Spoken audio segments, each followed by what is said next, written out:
जय हिंद दोस्तों, प्रकाश आईएएस में आप सभी का स्वागत है।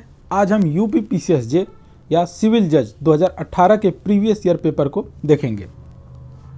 पीसीएसजे से related syllabus, current affairs, environment and ecology, modern and history से रिलेटेड मटेरियल हमारे यूट्यूब चैनल पर अवेलेबल हैं। आप सभी एक बार यूट्यूब चैनल को विजिट कीजिए, उस पर आप सभी को ये सारे मटेरियल मिल जाएंगे। और इससे संबंधित अगर पीडीएफ आपको प्राप्त करना है तो हमारे टेलीग्राम चैनल पर उपलब्ध हैं। आइए देखते हैं हम पहले क्वेश्चन को। तो इनमें कौन सा ही सुमेलित नहीं है। पहला है नवतेज सिंह जौहर बनाम भारत संघ, ये 377 से रिलेटेड है, इसलिए ये सुमेलित नहीं है। नेक्स्ट क्वेश्चन है निम्नलिखित वादों पर विचार कीजिए और उन्हें तैथिक क्रम में व्यवस्थित कीजिए। तो हमारे पास 4 केस दिए हैं, उनको हमें क्रम में लगाना है। तो सबसे पहले इसमें आया था यूसुफ अब्दुल अजीज बनाम स्टेट ऑफ बॉम्बे, उसके बाद था वी रेवती बनाम भारत संघ, उसके बाद डब्ल्यू कल्याणी बनाम राज्य inspector of police and last था जोसेफ साइन बनाम भारत संघ। तो हमारा ऑप्शन बी सही है। निम्नलिखित में से किन वादों में सर्वोच्च न्यायालय ने टिप्पणी की है कि पति अपनी पत्नी का स्वामी नहीं रह सकता? तो जोसेफ साइन बनाम भारत संघ के केस में इस बात को बताया गया है। नेक्स्ट है क हत्या करने के आशय से विष की एक प्राणांतक खुराक य को देता है और जब कि यह जीवित था, एक अजनबी ख ने क को ज्ञान के बिना य पर हमला किया और उसे गोली से मार दिया। तो इसमें क हत्या के प्रयत्न का दोषी होगा और ख हत्या का दोषी होगा। नेक्स्ट क्वेश्चन है अ एक पुलिस अधिकारी है जो ज को यह संस्वीकृति करने के लिए कि उसने अपराध किया है उत्प्रेरित करने के लिए यातना देता है, अ किस धारा के अंतर्गत अपराध का दोषी होगा? तो यह भारतीय दंड संहिता की धारा 330 का दोषी होगा और भारतीय दंड संहिता की धारा 330 के दृष्टांत में इसको दिया भी गया है। नेक्स्ट क्वेश्चन है अ को ब ने एक विशेष सूची प्रिंट करने के लिए कुछ ब्लॉक दिए थे, उसने एक प्रतिस्पर्धी फर्म की विशेष सूची उन्हीं ब्लॉक से छाप दी है। अ उत्तरदायी है किस चीज का? आपराधिक न्यासभंग का। बलात्कार की पीड़िता की पहचान प्रकटीकरण दंडनीय है, तो धारा 228 क के तहत। नेक्स्ट क्वेश्चन है संपत्ति की प्राइवेट प्रतिरक्षा का अधिकार उपलब्ध नहीं है, तो आपराधिक न्यासभंग के अपराध के प्रति उपलब्ध नहीं है, जो कि हमारा किसमें बताया गया? 406 आईपीसी के तहत बताया गया है। बाकी ये 3 जितने हैं इसमें हमें संपत्ति के विरुद्ध प्रतिरक्षा का अधिकार उपलब्ध है। नेक्स्ट क्वेश्चन है सूची 1 को सूची 2 को सुमेलित करें तथा सूचियों के नीचे दिए गए कूट का प्रयोग करते हुए सही उत्तर का चयन कीजिए। अ है संपत्ति का परिधान करना, तो यह उद्यापन कहलाता है। नेक्स्ट है संपत्ति का लेना, मतलब हम किसी से बिना बताए संपत्ति ले लेते हैं तो क्या कहलाता है? चोरी कहलाता है हमारा। नेक्स्ट है संपत्ति का न्यस्त होना, तो यह आपराधिक न्यास भंग है। और निर्दोष तरीके से प्राप्त संपत्ति को संपरिवर्तित करके अपने स्वयं के प्रयोग में लाना संपत्ति का आपराधिक दुर्विनियोग कहलाता है। नेक्स्ट क्वेश्चन है दृश्यकारिता भारतीय दंड संहिता किस धारा में परिभाषित है? तो यह 354 ग के अंतर्गत परिभाषित है। नेक्स्ट है किस मामले में भारतीय उच्चतम न्यायालय ने एक मत से विचार व्यक्त किया कि व्यक्तिगत स्वायत्तता और आत्मीयता और पहचान को मूल अधिकारों के अंतर्गत संरक्षित किया जाता है? तो ए नवतेज सिंह जौहर बनाम भारत संघ। नेक्स्ट है वर्ष 2018 में वैश्विक भूख सूचकांक में भारत का क्या स्थान रहा? तो भारत का 103वां स्थान रहा। अभी हाल में कौन 5वां भारतीय आईसीसी हॉल ऑफ फेम में प्रविष्ट हुआ? तो राहुल द्रविड़ जी हुए थे 2018 के समय। नेक्स्ट क्वेश्चन है बंगाल की खाड़ी क्षेत्र के शांतिपूर्ण, समृद्ध एवं सतत विकास की ओर अग्रसर विषय पर चौथी बिम्स्टेक समिट कहाँ आयोजित की गई थी? तो यह काठमांडू, नेपाल में। नेक्स्ट क्वेश्चन है 5 नवंबर 2018 को भारत और दक्षिण कोरिया के बीच में MOU पर हस्ताक्षर करने का उद्देश्य क्या था? तो पर्यटन के क्षेत्र में सहयोग को सशक्त करने के लिए। नेक्स्ट, वर्ष 2018 में किस भारतीय अभिनेता को बोस्टन में प्रतिष्ठित फेलो पुरस्कार से सम्मानित किया गया था? अनुपम खेर को। संयुक्त राष्ट्र जलवायु परिवर्तन सम्मेलन नवंबर 2017 में हुआ था, तो बान में हुआ था।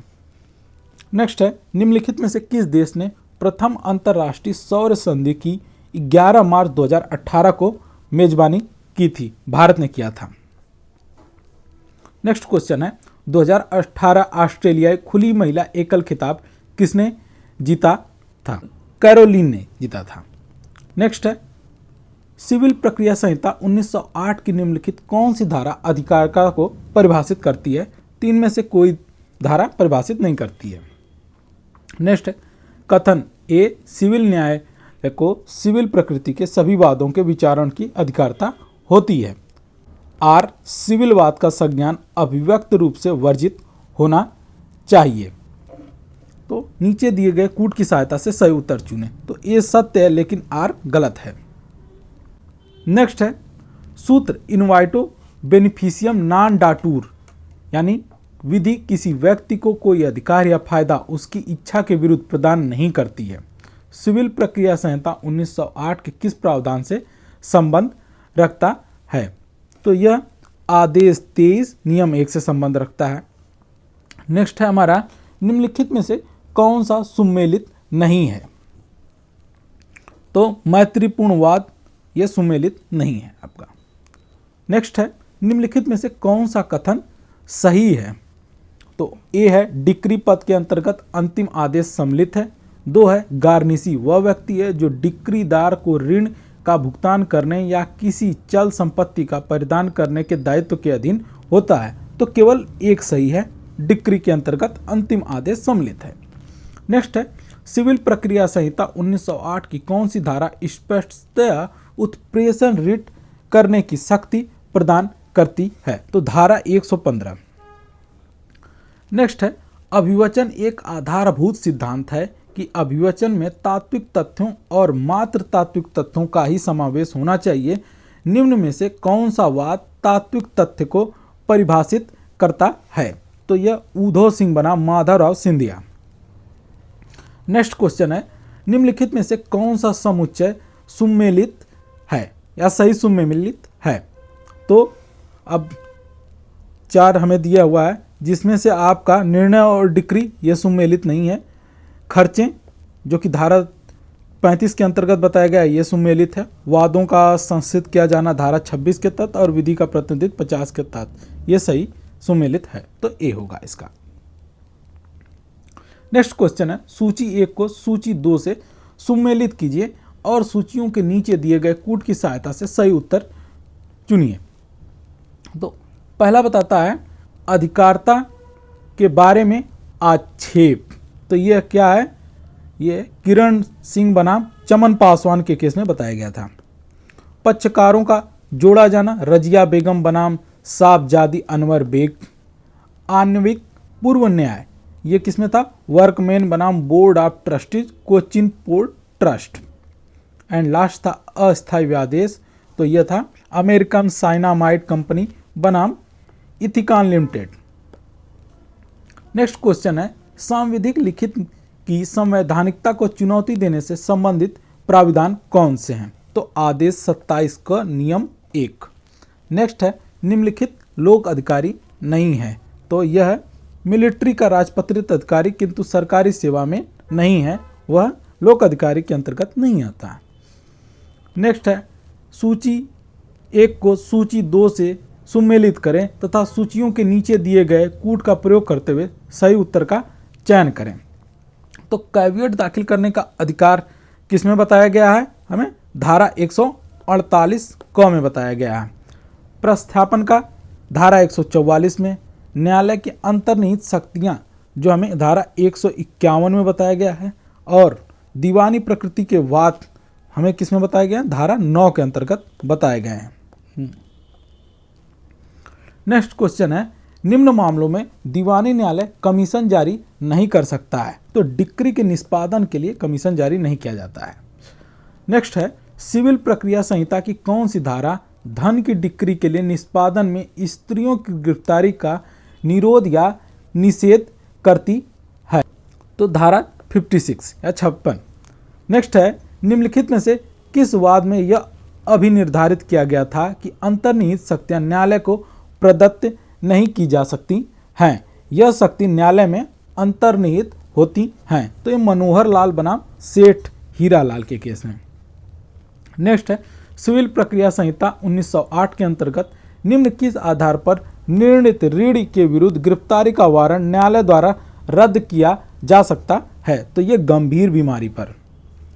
व्यवहार प्रक्रिया संहिता की धारा 114 किसके साथ पढ़ा जाना चाहिए? तो ये आदेश 47 नियम 1 के साथ। नेक्स्ट क्वेश्चन है, कथन ए करार जिसका उद्देश्य विधि विरुद्ध होता है शून्य है। कारण आर वैध संविदा अपेक्षा करती है कि पक्षकारों को विधिपूर्ण उद्देश्य के लिए संविदा करनी चाहिए। नीचे दिए गए कूट की सहायता से सही उत्तर को पता लगाइए। तो यह ए और आर दोनों सत्य हैं और आर ए की सही स्पष्टीकरण करता है। नेक्स्ट है कि सूची 1 को सूची 2 से सुमेलित कीजिए और सूचियों के नीचे दिए गए कूट की सही उत्तर चुनिए आप। तो दूसरे की इच्छा पर अधिशासन करना क्या है? असम्यक असर कहलाता है। ठीक है।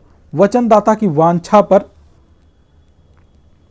तो ये प्रतिफल, इसको हम बी लिख देते हैं। सी है किसी बात के करने या न करने की संविदा, तो यह समाश्रित संविदा कहलाता है। और डी है जहां किसी व्यक्ति किसी अन्य व्यक्ति के लिए कोई बात विधि पूर्वक करता है तो कल्प संविदा कहलाता है। नेक्स्ट क्वेश्चन है, वह करार जो उसके पक्षकारों में से एक या अधिक के विकल्प पर तो विधि द्वारा परिवर्तनीय है किंतु अन्य पक्षकार या पक्षकारों के विकल्प पर नहीं है, तो क्या होंगे? शून्यकर्णी संविदा कहलाएंगे। ये भारतीय संविदा अधिनियम से क्वेश्चन था। नेक्स्ट क्वेश्चन है कि निम्नलिखित में से कौन सा कथन सही है? प्रतिग्रहण की संसूचना प्रतिग्रहिता के विरुद्ध तब संपूर्ण हो जाती है, तो यह जब वह प्रस्थापक के ज्ञान में आ जाती है। नेक्स्ट है, वचनात्मक विबंधन निम्न एक वाद है, तो यह किस पर था? Delhi cloth and general mills limited बनाम भारत संघ। नेक्स्ट है, निम्नलिखित में से कौन सा सुमेलित नहीं है? तो लोक नीति Hadley versus bank sandal. Next है, कपट और दुर्व्यपदेशन के संबंध में कौन सा कथन सही है? पहला है, दोनों संविदा को शून्यकर्णी बनाते हैं।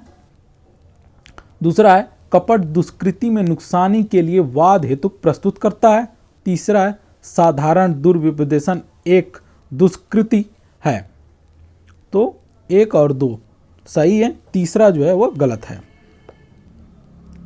नेक्स्ट है, क उस अभियोजन को जो उसने लूट के बारे में ख के विरुद्ध संस्थित किया था छोड़ देने का ख को वचन देता है और ख ली गई चीज़ों का मूल्य लौटा देने का वचन करता है। तो ये क्या होगा? करार शून्य है क्योंकि उद्देश्य विधि विरुद्ध है। निम्नलिखित कथनों पर विचार कीजिए। किसी विधिक कर्तव्य का पालन करना वचन के लिए प्रतिफल नहीं है। दूसरा है, वाद लाने से प्रवृत्त रहना सदैव पर्याप्त प्रतिफल माना गया। और तीसरा है, प्रतिफल का वचन अनुरूप पर्याप्त होना आवश्यक नहीं है। उपरोक्त में से कौन सा कथन सत्य है? तो तीनों सत्य हैं। नेक्स्ट है, भारतीय संविदा संशोधन अधिनियम 1997 में क्या संशोधित किया गया था? तो भारतीय संविदा अधिनियम की धारा 28 को संशोधित किया गया था। नेक्स्ट है, संविदा में दायित्व की प्रकृति को परिवर्तन कहा जाता है, तो नवीनीकरण को। नेक्स्ट है, भारतीय संविदा अधिनियम की धारा 68 के अंतर्गत अवयस्क कौन है? केवल अवयस्क की संपत्ति उत्तरदायी है। नेक्स्ट है, चलत प्रत्याभूति की परिभाषित है भारतीय संविदा अधिनियम की धारा 129 के अंतर्गत। नेक्स्ट क्वेश्चन है, सूची 1 से सूची 2 को सुमेलित करें तथा सूचियों के नीचे दिए गए कूट का प्रयोग करते हुए सही उत्तर का चयन करें। तो विफलता का सिद्धांत किसमें बताया गया है हमें? ये बताया गया टेलर बनाम कार्डवेल में ही बताया गया है। नेक्स्ट है विशेष क्षतिपूर्ति। तो विशेष क्षतिपूर्ति किसमें है? हैडले बनाम बैक्सेंडेल में बताया गया है। सी में क्या? पूर्वकालिक संविदा भंग। तो ये बताया गया होनचेस्टर बनाम डी ला टूर में। और नेक्स्ट है क्रॉस प्रस्ताव। क्रॉस प्रस्ताव किसमें बताया गया? हमारा टिन बनाम हाफमैन एंड कंपनी के अंतर्गत बताया गया है। नेक्स्ट क्वेश्चन है पदम करार क्या है? तो पदम करार शून्य है। नेक्स्ट है भारतीय संविदा अधिनियम ने संदायों के विनियोग से संबंधित कलेक्टन के वाद का नियम निम्नलिखित में से किस धारा में अंगीभूत किया है? तो धारा 59 में। मुख्य न्यायिक मजिस्ट्रेट दे सकता है, कितने साल की सजा दे सकता है? 7 वर्ष की अवधि तक का कारावास की सजा दे सकता है। नेक्स्ट है निम्नलिखित में से कौन सुमेलित नहीं है? तो पीड़ित प्रतिक्रम स्कीम 357 जो है ये 357 ए के तहत है। नेक्स्ट है एक दांडिक कार्यवाही जो समनी नहीं है अभिखंडित की जा सकती है उच्च न्यायालय द्वारा यानी हाई कोर्ट के द्वारा। नेक्स्ट है कथन ए जहां अभियुक्त व्यक्ति ने दोषी होने का अभिवचन किया है और ऐसे अभिवचन पर दोष सिद्ध किया गया है वहां कोई अपील नहीं होगी। कारण आर कोई व्यक्ति जो जानबूझकर दोषी होने का अभिवचन करता है दोष सिद्ध किए जाने पर व्यवस्थित नहीं हो सकता है। नीचे दिए गए कूट की सहायता से सही उत्तर चुनें। तो ए और आर दोनों सत्य हैं, आर ए का सही स्पष्टीकरण है। नेक्स्ट है आरोप के संदर्भ में कौन सा कथन सही है? तो दंड प्रक्रिया संहिता 1973 के अधीन प्रत्येक आरोप में उस अपराध का कथन होता है जिसका अभियुक्त पर आरोप हो सकता है।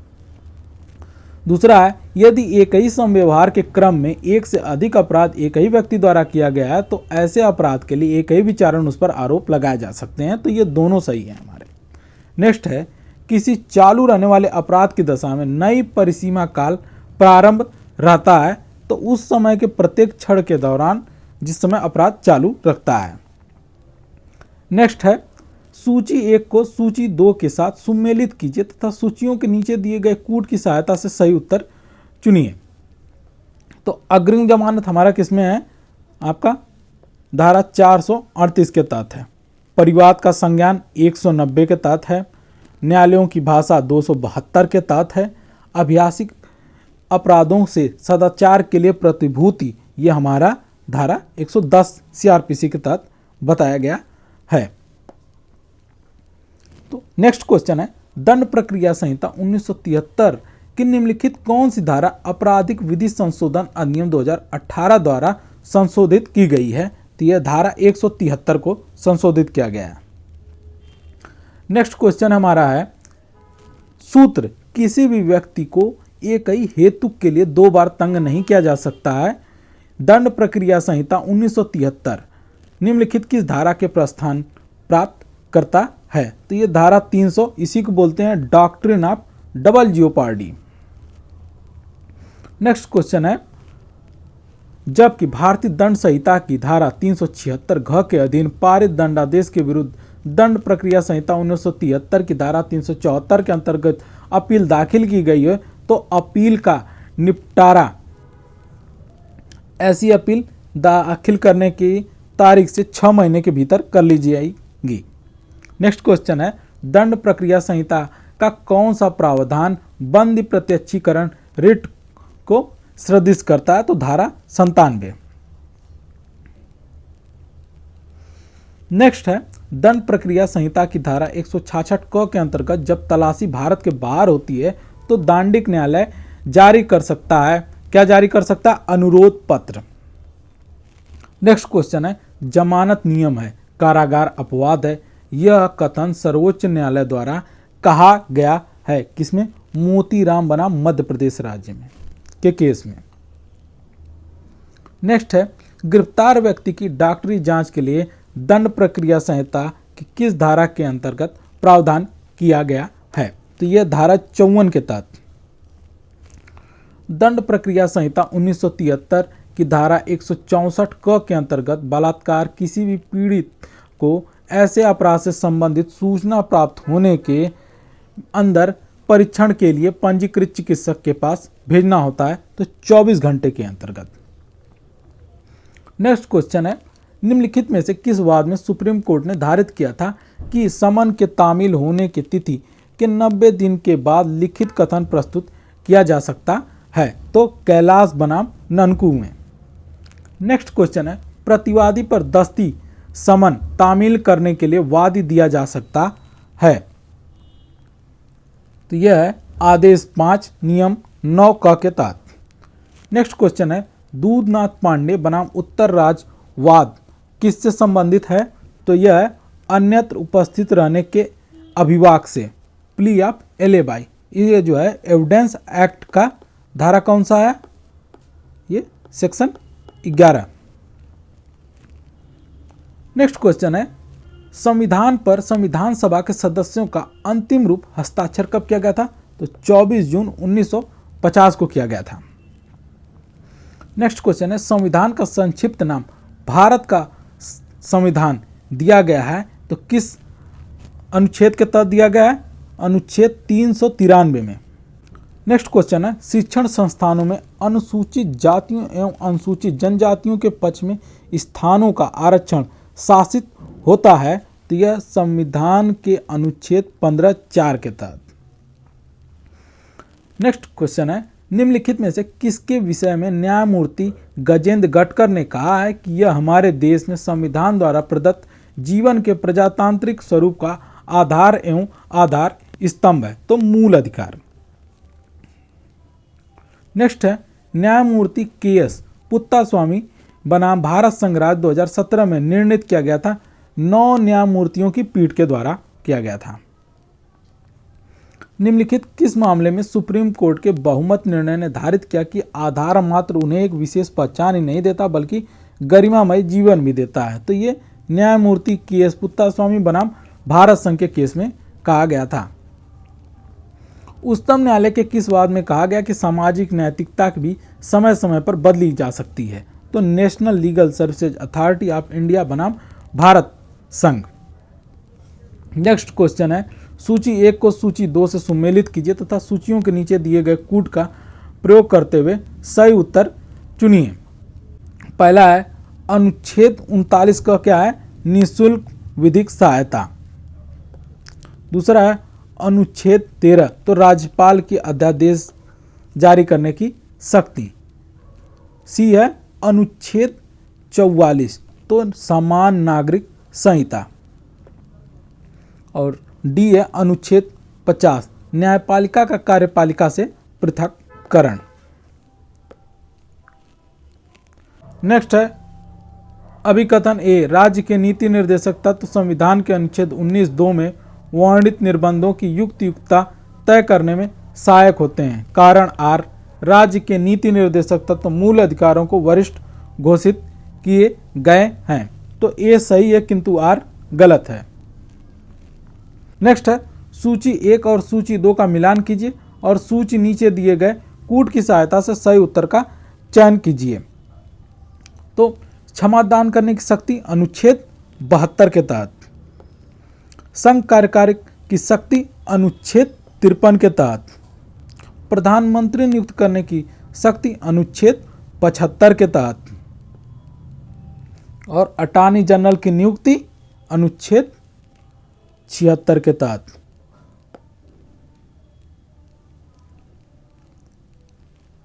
नेक्स्ट है भारत के संविधान में संशोधनों द्वारा सम्मिलित किए गए निम्नलिखित उपबंधों का सही कालानुक्रम क्या है, तो आइए देखते हैं। पहले आता है निःशुल्क विधिक सहायता, उसके बाद है सुप्रीम कोर्ट में अपील के लिए प्रमाण पत्र, नगरपालिका अधिनियम और शिक्षा का अधिकार। नेक्स्ट है उच्चतम न्यायालय के विधि के शासन का संरक्षक है। उच्चतम न्यायालय द्वारा यह टिप्पणी की गई है विजय कुमार मोहंती बनाम जादू के वाद के केस में। नेक्स्ट है व्यक्तिगत स्वतंत्रता से संबंधित भारत के उच्चतम न्यायालय द्वारा निर्णीत वादों को तैथिक क्रम में लगाइए, तो तो पहले आया था ए के गोपालन, उसके बाद एडीएम जबलपुर बनाम शिवाकांत, उसके बाद मेनका गांधी बनाम भारत संघ। तो ये सही है। नेक्स्ट है सामूहिक उत्तरदायित्व का सिद्धांत शामिल है, तो अनुच्छेद 75 में। नेक्स्ट है कथन ए शिक्षा का अधिकार एक मौलिक अधिकार है। कारण आर शिक्षा का अधिकार को मौलिक अधिकार बनाने से पूर्व हमारे संविधान में शिक्षा से संबंधित कोई प्रावधान नहीं था। तो ये सही है किंतु आर गलत है। नेक्स्ट है निम्नलिखित में से कौन भारतीय संविधान के अनुच्छेद 21 में सम्मिलित नहीं है? मृत्यु का अधिकार। नेक्स्ट है किसी वस्तु के कब्जे वाले व्यक्तियों के पास असली मालिक को छोड़कर पूरी दुनिया के खिलाफ बेहतर हक होता है। इस सिद्धांत को निम्नलिखित में से किस वाद में दृष्टांकित किया गया है? आर्मरी बनाम डेलामायर। नेक्स्ट है निम्नलिखित में से कौन सा सिद्धांत सेमनी द्वारा विधिक व्यक्तित्व की व्याख्या करने के लिए प्रस्तावित किया गया है? तो काल्पनिक सिद्धांत। नेक्स्ट निम्नलिखित में से कौन किस विधि शास्त्री ने प्रथागत कानून को विधि मानने से अस्वीकार कर दिया था? तो ऑस्टिन ने। टेकिंग राइट सीरियसली के पुस्तक के लेखक कौन हैं? तो ये थे डार्विनिक। नेक्स्ट किसी भी समाज के अस्तित्व के लिए कुछ साझी नैतिकता आवश्यक है, यह किसका दावा है? तो हार्ट का। किसने प्रतिपादित किया था कि आधिपत्य का आशय कब्जे का एक आवश्यक तत्व है? तो सेवनी ने। नेक्स्ट है सूची 1 को सूची 2 से सुमेलित करें तथा सूचियों के नीचे दिए गए कूट का प्रयोग करते हुए सही उत्तर का चयन करें। तो थॉमस एक्विनास, ये क्या है? न्याय का सिद्धांत है। जॉन ऑस्टिन जो है वो समादेश का सिद्धांत दिए थे। केल्सन ने मानक का सिद्धांत दिया था। रॉल्स ने नियमों की प्रणाली। नेक्स्ट है मेन के अनुसार विधि के निम्नलिखित विकास के चरणों को क्रमबद्ध कीजिए। तो पहला है शासक द्वारा दैवी प्रेरणाओं से बनाई गई विधियां, दूसरे पर आता है रूढ़िगत विधि, चौथे पर आता पुजारियों के पास विधि का ज्ञान और तीसरे पर आता संहिताकरण यानी बी। नेक्स्ट है न्याय सामाजिक संस्थानों का प्रथम गुण, यह कथन किसका था? तो यह जॉन रॉल्स का। नेक्स्ट है जब तक विश्व में अन्याय महसूस होगा नैसर्गिक विधि की खोज जारी रहेगी, यह कथन किसका था? तो Lord Lloyd of Hempstead. Next है ड्यूगिट ने अपना सिद्धांत श्रम के विभाजन एवं सामाजिक संश्लेषण पर आधारित किया था। यह सिद्धांत कहा जाता है सामाजिक समकेता का सिद्धांत। नेक्स्ट है पूर्व निर्णय के सिद्धांत का क्या अर्थ है? नीचे दिए गए विकल्पों से सही विकल्प चुनिए। तो एक पूर्व का मामला जिसके बाद के मामलों के लिए नियम के रूप लिया जा सकता है। नेक्स्ट है विधि शास्त्र विधि के मूलभूत सिद्धांतों का वैज्ञानिक संश्लेषण है, यह निम्नलिखित का किसका कथन है? तो यह C.K. एलन। नेक्स्ट है विधि मनोभाव से मुक्त तर्क है, यह कथन निम्न का है, तो यह अरस्तु जी का है। नेक्स्ट है उच्चतम न्यायालय ने किस वाद में सामाजिक नैतिकता के ऊपर संवैधानिक नैतिकता को वरीयता दी है? तो नवतेज सिंह जौहर बनाम भारत संघ। नेक्स्ट है पाकला नारायण स्वामी बनाम इम्परर का वाद किससे संबंधित है? तो यह मृत्युकालीन कथन से संबंधित है। नेक्स्ट है भारतीय साक्ष्य अधिनियम की किस धारा के अंतर्गत प्रावधान किया गया है कि किसी भी तथ्य को सिद्ध करने के लिए साक्ष्यों यानी गवाहों की विशेष संख्या का उपबंध नहीं किया गया है? तो यह धारा 134 के साथ। नेक्स्ट है निम्नलिखित में से किस धारा में अपराधी को एक सक्षम अपराधी साक्षी घोषित किया गया है? तो धारा 133 के तहत।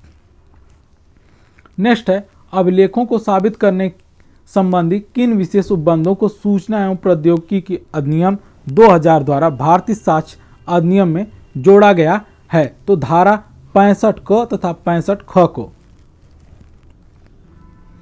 नेक्स्ट है कथन ए, भारतीय साक्ष्य अधिनियम 1872 की धारा 132 का परंतु स्वयं के दोषी होने के विरुद्ध नियम एक पहलू है। कारण आर, भारत साक्ष्य अधिनियम की धारा 172 की नीति न्याय करने के साक्ष्य को सुनिश्चित करना है। नीचे दिए गए कूट से सही उत्तर का चयन कीजिए। तो दोनों ए और आर सही हैं तथा आर ए का सही स्पष्टीकरण है।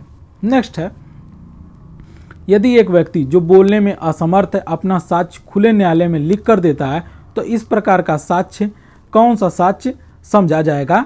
तो यह मौखिक साक्ष्य समझा जाएगा।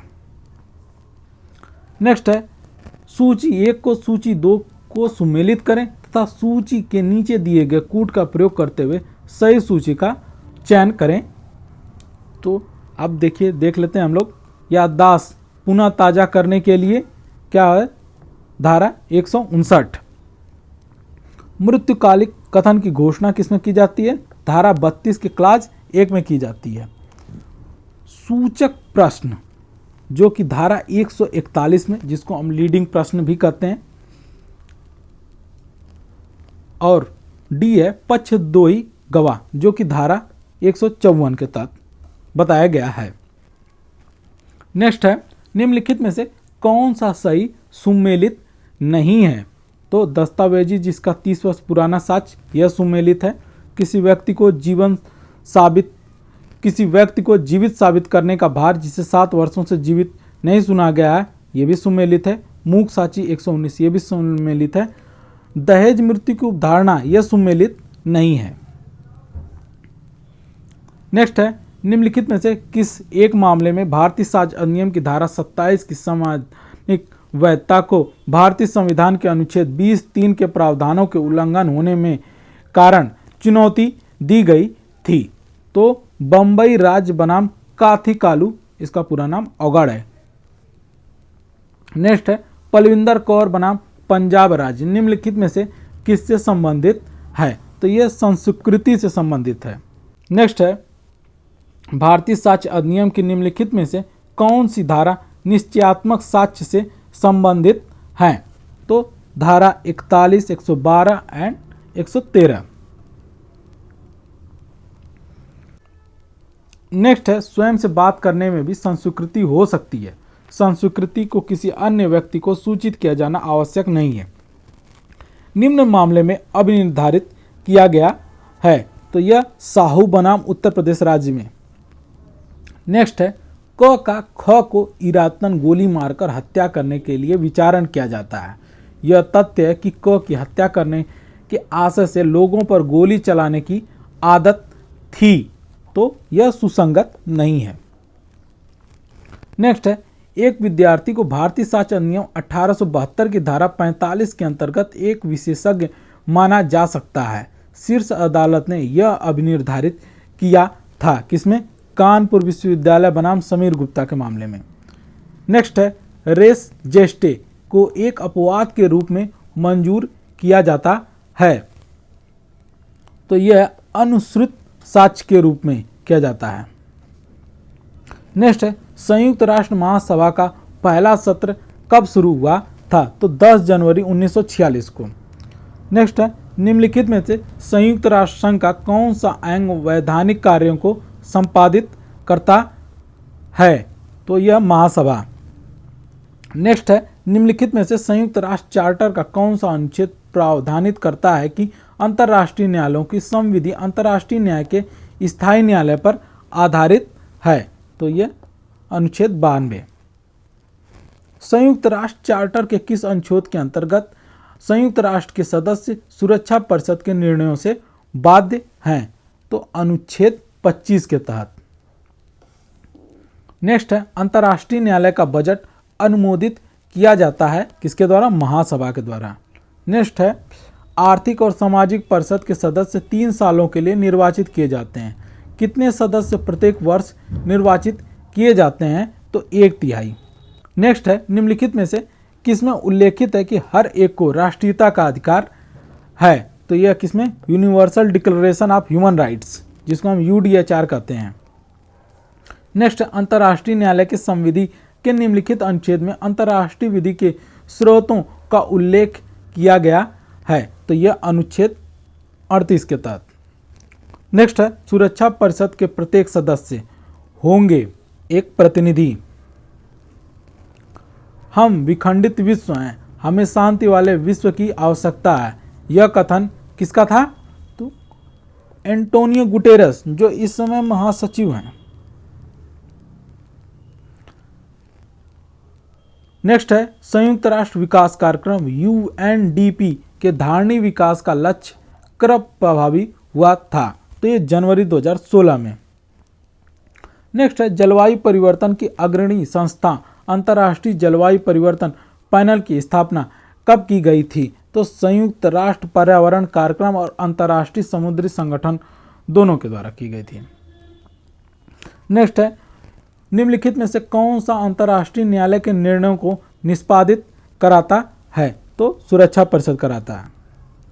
संयुक्त राष्ट्र संघ का आधार क्या है, तो संप्रभु और समानता या संप्रभु समानता। नेक्स्ट है, संयुक्त राष्ट्र के उद्देश्यों और सिद्धांतों को प्रतिपादित किया जाता है, तो संयुक्त राष्ट्र चार्टर के अनुच्छेद 1 और 2 के तहत। नेक्स्ट है, उत्तर प्रदेश सरकार द्वारा वर्ष 2018 में आयोजित दीपोत्सव के समय प्रथम महिला मुख्य अतिथि कौन थी, तो किम जुंग सुक। नेक्स्ट है, सूची 1 को सूची 2 को सुमेलित करें तथा सूचियों के नीचे दिए गए कूट का प्रयोग करते हुए सही उत्तर का चयन करें। तो आइए देखते हैं पहले सूची 1 को। तो ए, प्रत्यासन का सिद्धांत किसमें बताया गया है, धारा 92 में बताया गया है। शाश्वतता के नियम विरुद्ध का सिद्धांत किसमें बताया गया, धारा 14 के तहत बताया गया है। विबंधन का धारा 43 के तहत बताया गया है। और संचयन का सिद्धांत किसमें बताया गया है, तो ये बताया गया धारा 17 के तहत, यानी ये सीरियल वाइज ही है। नेक्स्ट है, संपत्ति अंतरण अधिनियम निम्नलिखित की मान्यता नहीं देता है, तो पूर्व समव्यवहार के अंतर्गत नोटिस की मान्यता नहीं देता है। नेक्स्ट है, संपत्ति अंतरण अधिनियम 1882 के अधीन अजात व्यक्ति अपने फायदे के लिए किए गए अंतरण पर कब निहित हित अर्जित कर सकता है, तो वयस्कता आयु पूर्ण होने पर। नेक्स्ट, निम्नलिखित में से कौन सा अचल संपत्ति नहीं है, तो आराधना करने का अधिकार। नेक्स्ट है, निम्नलिखित में किस वाद में यह अब निर्धारित किया गया कि विभाजन संपत्ति का अंतरण नहीं है, तो वी.एन. सरीन बनाम अजीत कुमार केस में। नेक्स्ट है, संपत्ति अंतरण अधिनियम की किस धारा के अंतर्गत समेकन का सिद्धांत समाहित है, तो यह धारा 61 के तहत। नेक्स्ट है, सूची 1 को सूची 2 से सुमेलित कीजिए तथा सूचियों के नीचे दिए गए कूट का प्रयोग करते हुए सही उत्तर का चयन कीजिए। तो प्रीमियम किस क्या होता है, पट्टा। सार्वभौमिक अदाता, ये जो है आपका दान। मोचन बंधक और क्रेता विक्रय। नेक्स्ट है, निम्नलिखित में से कौन से पट्टे का आवश्यक तत्व नहीं है, तो पूर्ण अंतरण। नेक्स्ट है, सही कथन चुनिए। तो मर्षण जात आभोग सबसे सूक्ष्मतम हित है जिसे कोई व्यक्ति संभवतः किसी अचल संपत्ति पर प्राप्त कर सकता है।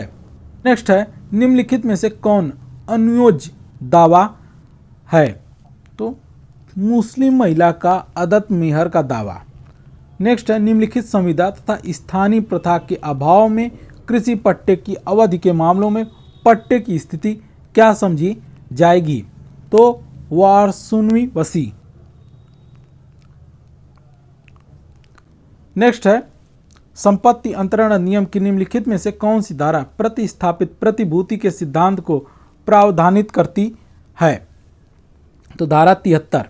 नेक्स्ट है, किस संपत्ति का अंतरण नहीं हो सकता है? तो लोकपद, उत्तराधिकारी का संभावना, पुनर्प्रवेश का अधिकार, उपयुक्त सभी का। और इसको किस में बताया गया है?